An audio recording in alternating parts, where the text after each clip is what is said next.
Okay, so if the pretzel is eluding you because it's all a little bit too pretzel-y for you at this stage, and it's tricky for you to sit on the floor to do the alternative seated piriformis stretch, here's how you can do that sitting in a chair.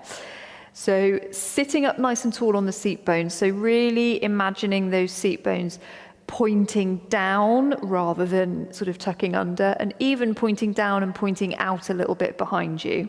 Shoulders down away from the ears, bring one ankle up over and let it lie across the thigh on this side, and just allow that knee, so there's no effort in this leg, just allow that knee to flop open. If it helps to give it a little bit of a shake out, then please feel free. And I know that it might not flop as open as this, it might go further, or it might be that it's more sort of up here for you. That's absolutely fine. Just let it fall, allow it to fall to wherever it can fall with gravity. Sit up on the seat bones, and then from here you're going to hinge forward, so keeping the back flat, hinging forward from the hip. And as you do that, even if you only need to move a couple of inches to begin to feel the stretch in and around the seat bone on the side of this bent leg, focus on creating that feeling through the seat bones, especially on that side, that you're pushing the seat bone back out behind you and lifting through the tailbone. So create the hinge forward from the waist, but then really focus on a feeling of lengthening back out behind you with that seat bone. So really encouraging it to go out behind you and to a bit of lift through the tailbone as well, keeping that knee feeling heavy and this leg just hopefully feeling nice and floppy out to the side. You can give it a little bit of a shake if that helps to sort of stop it getting too involved. And push that seat bone away behind you, and just hang out for as long as you need to hang out to begin to feel that tightness begin to ease. Keep the back flat, or even with a bit of an arch in it, just not rounded. So lifting through the tailbone, keeping the shoulder blades down away from the ears. Don't let any tension creep into this leg. If you need to shake it out, then just give a little wobble through the knee if that helps to keep it soft. And keep that feeling of pushing back and out through the seat bone. And stay there for as long as you need to feel it begin to ease. And then you can straighten up and set up on the other side. So sit up tall on the seat bones, allow that knee to hang loose. Shoulders down away from the ears, sitting up tall as you hinge forward from the hip. And then create that feeling of pushing back and out with the seat bone on this side. So really visualizing it going out that way. Keep the shoulders down. Just allow that stretch. Imagine you're breathing softness into those muscles that feel tight. It's not about pushing it and making it happen. It's about putting it in the right place to allow it to happen. And then taking your time.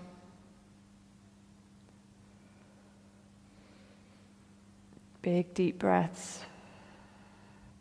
Bit of a wobble into this knee if that helps to keep that leg loose.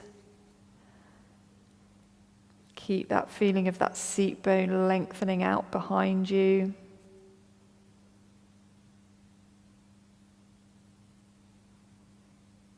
And take your time here, take as long as you need to begin to feel that tightness ease. Have a little wobble through the knee as often as that helps. Just hang out, keeping that feeling of length through the seat bone.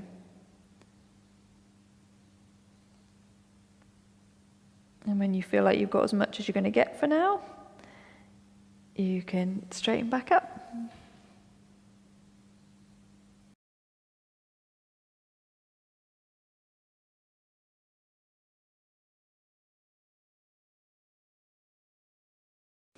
Okay, so this is for you if the pretzel's too bendy and maybe you're struggling with getting the legs crossed in front of you, either for the alternative on the mat or for the seated alternative in the chair where we have the leg like that, okay?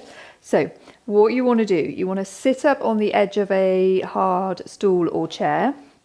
So you're nice and sort of forward on the seat bones, so you're sort of sitting on the fleshy bit in front of your seat bones almost. Nice straight back. We're going to take the leg out in front of us and we're going to pull the toes back towards the body. So we're pushing the heel away and the toes back towards the body. The leg is straight. From here, we're going to lean forward with a nice flat back. So a bit of a hinge forward from the hip. Bring that foot just towards the sort of midline of the body. So sort of bringing it over towards your level with your belly button, I suppose. Keep those toes pulling back towards you. Keep that back straight. And we're going to rotate a bit like a windshield wiper with the foot, keeping the toes lifted. We're going to rotate the whole leg as we take the toes over to the left, and then rotate the whole leg right up into the hip as we take it over to the right. And just move slowly through that rotation, keeping the toes lifted, keeping the leg straight. Keeping that rotation, really focusing on feeling that rotation inside the hip. Okay? It's the whole leg rotating in order to get that feeling of rotation right up in the hip. Keep the toes lifted. Keep the back straight. Don't need to be leaning too far forward, but it is just a bit of a lean forward. And just move through some rotation. So this shouldn't feel like a really intense stretch. We're really sort of mobilizing and loosening through right deep inside the hip where the thigh bone sits inside the hip. Okay, and then when you're ready, you can set up and do it on the other side. So just to help you, remind you with the setup, we're sitting nice and forward, slightly in front of the seat bones, nice straight back. Holding onto the chair for stability. We're going to take the leg long out in front of us. Nice straight knee, toes pulling back towards the body, heel pushing away. We hinge forward with a nice flat back and we bring the toes, the foot in towards the midline of the body.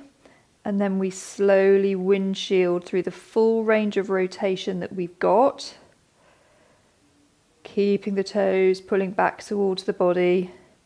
Keeping the leg straight, keeping it just sort of on the midline of the body there in terms of where it is in front of us. And feeling that rotation, really focusing on the fact you can feel that rotation up inside the hip.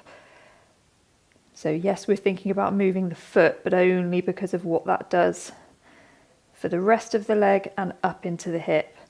And moving it gently but definitively to the end of your range of rotation in both ways. And when you've done both sides, you're good to go.